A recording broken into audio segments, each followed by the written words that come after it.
Start. వికలాంగుల హక్కుల పోరాట సమితి లక్షపేట మండల committee, Lakshapeta municipality town committee ఈరోజు ఎన్నిక చేయడం జరిగింది. మరి మండల కమిటీ అధ్యక్షునిగా దేవి ప్రకాష్, ప్రధాన కార్యదర్శిగా రాజశేఖర్, మున్సిపాలిటీకి అధ్యక్షునిగా ముల్కల్ల శ్రీనివాస్, మిగతా సభ్యులందరినీ ఎన్నిక చేయడం జరిగింది.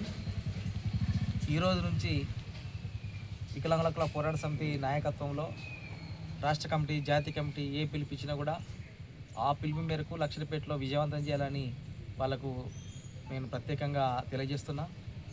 అదే సందర్భంలో ఇవాళ ఎంతో ఇంట్రెస్ట్గా, ఆసక్తిగా అన్న లక్షలపేటలో మాకు కమిటీ లేదు, గతంలో ఉన్నా కూడా మాకు తెలియదు, కాబట్టి మేము ఒక ఐక్యతంగా ఉంటాం, మేము హక్కుల కోసం పోరాటం చేస్తాం, వికలాంగులు అందరం ఒక ఐక్యంగా ఏర్పడతామని చెప్పేసి వాళ్ళే నాకు స్వయంగా ఫోన్ చేసి చెప్పి ఇంతమంది జమ అయినందుకు వారికి వికలాంగుల హక్కుల పోరాట సమితి నుంచి ప్రత్యేక అభినందనలు తెలియజేస్తున్నా.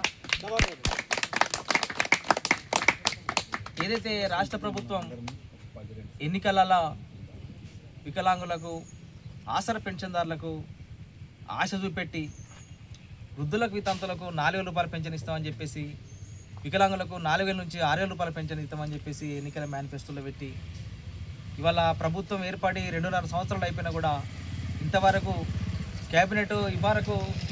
క్యాబినెట్లో అనేక సందర్భాలలో క్యాబినెట్లో కూర్చొని ఈ రాష్ట్రంలో జరుగుతున్నటువంటి ఎన్నో విషయాల మీద చర్చ జరుగుతుంది, కానీ మరి ఆసరా పెన్షన్ల మీద చర్చ జరుగుతలేదంటే ఇది ఆసరా పెన్షన్దారుల పట్ల, వికలాంగుల పట్ల ఈ రాష్ట్ర ప్రభుత్వాలకు చిన్న చూపు ఉందని ఈ సందర్భంగా గుర్తు చేస్తున్నాను. మేము సపరేట్గా వికలాంగుల హక్కుల పోరాట సమితి, వికలాంగుల నాయకత్వం మాకు మీరు 6,000 రూపాయలు పెంచిని అని చెప్పి మేము డిమాండ్ పెట్టలే.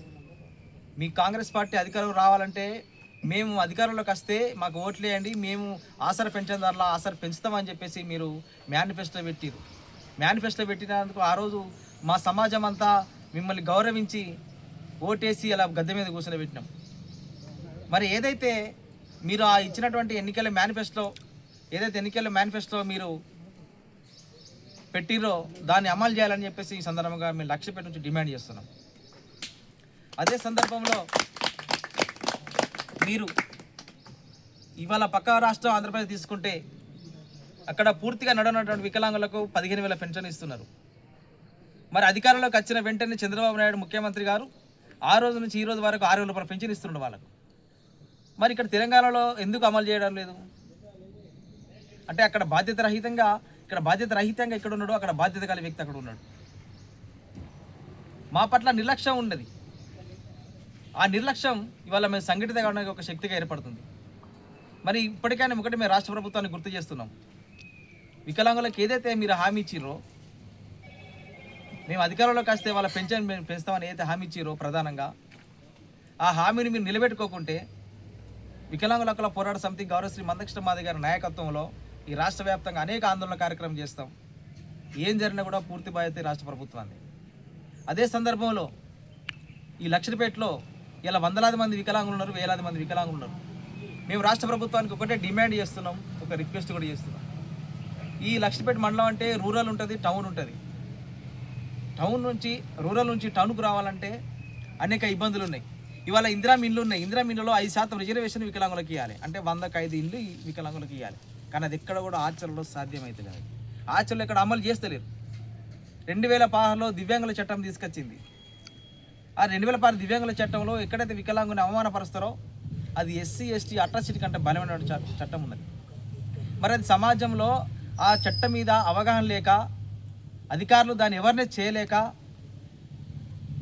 ఈ చట్టం ఉన్నదని వికలాంగులకు తెలియదు, వీళ్ళకి చట్టం ఉన్న సకలాంగులు కూడా తెలియదు అంటే ప్రభుత్వ అధికారులు కూడా ఆ చట్టాన్ని పబ్లిక్ అంటే సమాజానికి తెలపలేకపోవడం అంటే అది కూడా వికలాంగుల పట్ల నిర్లక్ష్యం అని సందర్భంగా చేస్తున్నారు.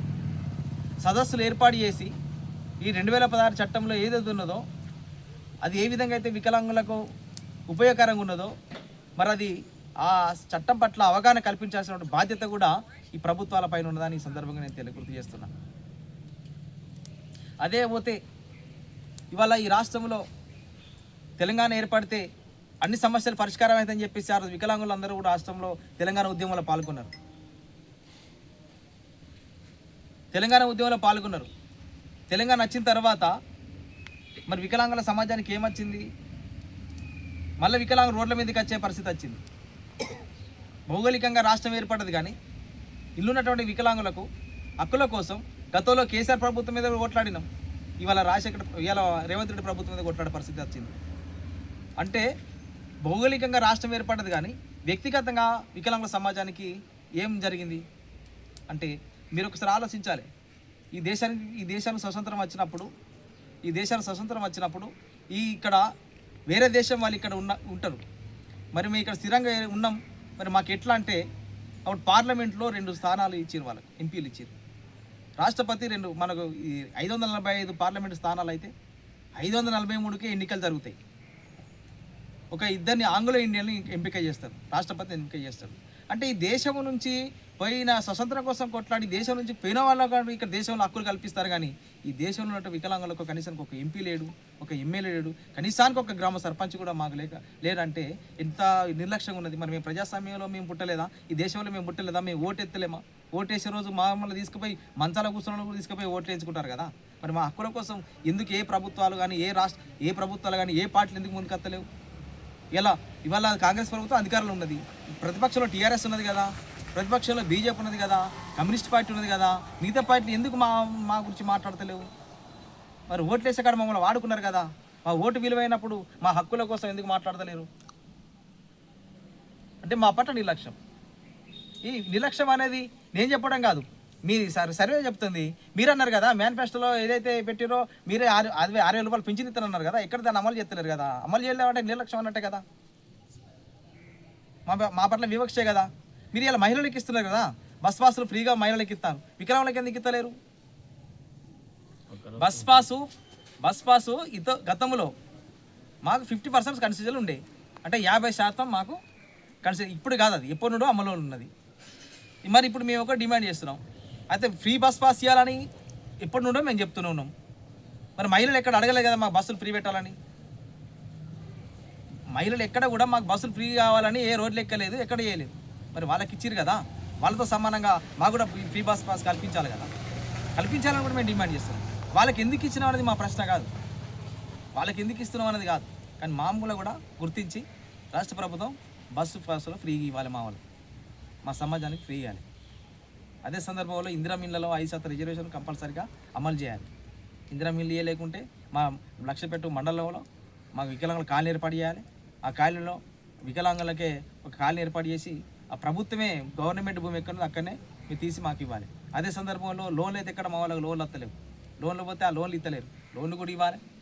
పెన్షన్ పెంచాలి, ఉపాధి అవకాశాలు కల్పించాలి, ఉద్యోగ అవకాశాలు కల్పించాలి, కాంట్రాక్ట్ అవుట్సోర్సింగ్లో అవకాశం కల్పించాలి. మమ్మల్ని ఎవరైనా దూషిస్తే 2006 చట్టాన్ని కూడా బకడ్బందీగా అమలు చేయాలి అని ఈ సందర్భంగా డిమాండ్ చేస్తున్నాం. డిమాండ్ చేస్తున్నాం.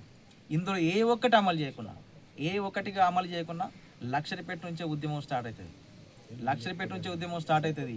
ఇది అన్ని గ్రామాలలో మండలాలు తిప్పుకొని చెలో కలెక్టరేట్ ముట్టడి చేస్తాం, చెలో ఎంఆర్ ఆఫీస్ ముట్టడి చేస్తాం, అన్ని ముట్టడి చేస్తాం. మా హక్కుల కోసం మేము దేనికైనా సిద్ధంగా ఉంటామని ఈ సందర్భంగా తెలియజేస్తున్నా. నాకు అవకాశం కల్పించిన